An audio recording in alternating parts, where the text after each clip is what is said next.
ఎప్పుడైనా చెయ్యి జారుగా ఉండటం, తిమ్మిరిగా ఉండటం మీరు ఎక్స్పీరియన్స్ చేశారా?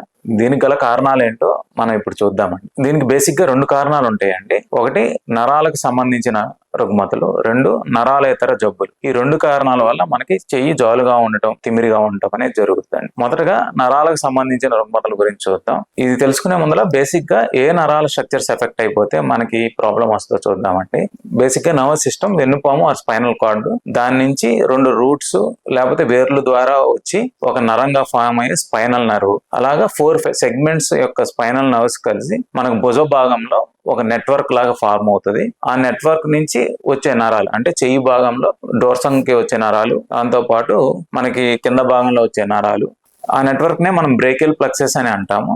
ఈ బ్రేకియల్ ప్లెక్సస్ నుంచే మనకి చెయ్యికి సంబంధించిన నరాలన్నీ వస్తూ ఉంటాయండి. అందులో మనకి ప్రధానంగా 3 నరాలు ఉంటాయి. ఒకటి radial nerve, 2 median nerve, 3 ulnar nerve అనే 3 నరాలుగా మనకి చెయ్యికి సంబంధించిన కండరాలకు కానీ పర్సకు సంబంధించిన భాగాలు కానీ సప్లై అవుతూ ఉంటాయి. సో ఈ స్ట్రక్చర్స్ లో మనకి మెడ భాగం నుంచి చెయ్యి భాగంలో చివరిగా వచ్చే నరాల వరకు ఎక్కడైనా గనక ఈ నరాల యొక్క సప్లైలో ప్రాబ్లం వస్తే మనకి చెయ్యి జాలుగా ఉండటం, తిమ్మిరిగా ఉండటం, వీక్నెస్ గా ఉండటం అనేది జరుగుతుందండి. మోస్ట్ కామన్ గా ఆఫ్టర్ 30 ఇయర్స్ ఆర్ 35 ఇయర్స్ తర్వాత వచ్చే ప్రధాన రుగ్మత అండి మనకి సర్వైకల్ స్పాండిలోసిస్ విత్ రాడిక్యులోపతి. అంటే మనం ఫస్ట్ డిస్కస్ చేసామండి, వెన్నుపాము నుంచి వచ్చే 2 రూట్స్. ఆ రూట్స్ మనకి మెడ భాగంలో డిస్క్ లో గనక డిస్క్ జారి గాని, ఒకవేళ మెడ భాగంలో ఉండే ఎముకలు అరిగి గాని వీటి మీద ఒత్తిడి వస్తే గనక మనం దీన్ని రాడిక్యులోపతి అంటాం. ఈ రాడిక్యులోపతి అనేది చాలా సివియర్ పెయిన్ అండి. తల ఇటు తిప్పినా పెయిన్ ఎక్కువైపోతుంటాం. దాంతో పాటు మెడ భాగం నుంచి చెయ్యి భాగం నుంచి భుజం మీదుగా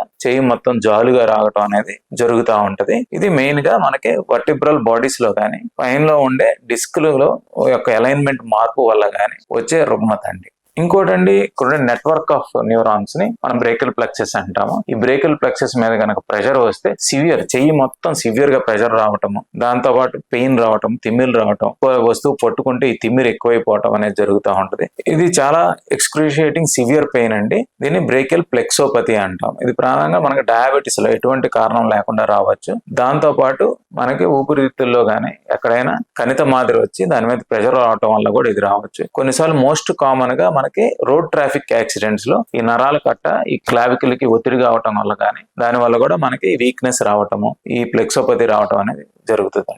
ఫైనల్ గా అండి, ఈ బ్రేకియల్ ప్లెక్సస్ నుంచి వచ్చే నర్వ్స్, అందులో ప్రధానంగా మనకి ఈ భాగంలో డోర్సమ్ ఆఫ్ ద హ్యాండ్ లో మనకి సప్లై చేసే నర్వ్ రేడియల్ నర్వ్. ఇది ఎక్కువగా మనకి ఆల్కహాల్ తాగి పడుకుంటారు, అడ్డదిడ్డంగా పడుకోవటం, చెయ్యిల నైట్ టైం వదిలేసి పడుకోవటం వల్ల ఇక్కడ ఉండే నరం ఎఫెక్ట్ అయిపోయి ఏదైనా వస్తువు పట్టుకోలేకపోవడం, దాంతోపాటు ఈ భాగంలో పెయిన్ రావటం, తిమ్మిరి పోవటం అనేది మొద్దుబారటం అనేది జరుగుతుందండి. ఇది రేడియల్ నర్వ్ పాలసీ. ఇంకోటండి మీడియల్ నర్వ్. మనకి చెయ్యి భాగంలో ఈ భాగంలో సప్లై చేసేది మీడియన్ నర్వ్. ఇది ఎక్కువగా ఆడవాళ్ళలో, థైరాయిడ్ పేషెంట్స్, డయాబెటీస్ లో ఈ నర్వ్ అనేది ఎఫెక్ట్ అయిపోతా ఉంటది.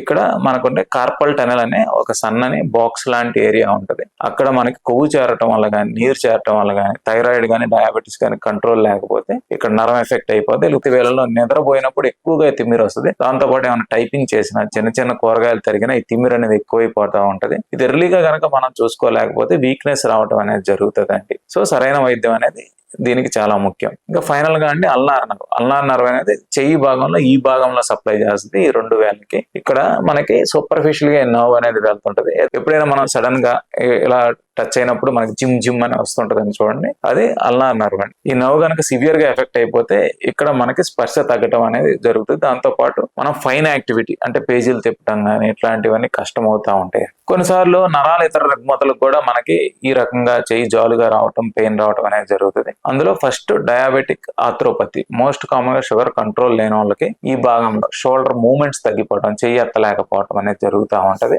దేనివల్ల అంటే ఇక్కడ మనకి షోల్డర్ జాయింట్ లో ఉండే గుజ్జు ఆరిపోవటం వల్ల డయాబెటిక్ షోల్డర్ ఆర్థ్రోపతి వస్తుంది. దీన్ని మనం ఫ్రోజన్ షోల్డర్ అంటాం. అంటే చెయ్యి వాళ్ళు ఎత్తలేరు, దాంతో పాటు వాళ్ళు లిమిటెడ్ మూవ్మెంట్స్ వల్ల నర్వ్స్ ఎఫెక్ట్ అయిపోయి వాళ్ళకు కూడా తిమ్మిరిలాగా రావచ్చండి.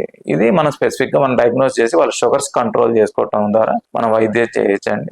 నరాలతో పాటు చెయ్యి భాగంలో మనకి రక్తనాళాలు కూడా సప్లై చేస్తూ ఉంటాయి. సో గుండె నుంచి రక్తనాళం ఎక్కడైనా బ్లాక్ అయిపోతే కనుక ఈ ఆర్టీరియోపతి వల్ల మనకి చెయ్యి తిమ్మిరిగా రావటం, దాంతో పాటు ఎక్కువగా పెయిన్ అనేది రావటం అనేది జరుగుతుందండి. ప్రధానం అండి ఎస్పెషల్లీ ఎడమ చెయ్యి జాలుగా ఉండటం, నొప్పిగా ఉండటం అనేది జరుగుతుంది. ఎస్పెషల్లీ మనం దీనికి కాషియస్ గా ఉండాలి.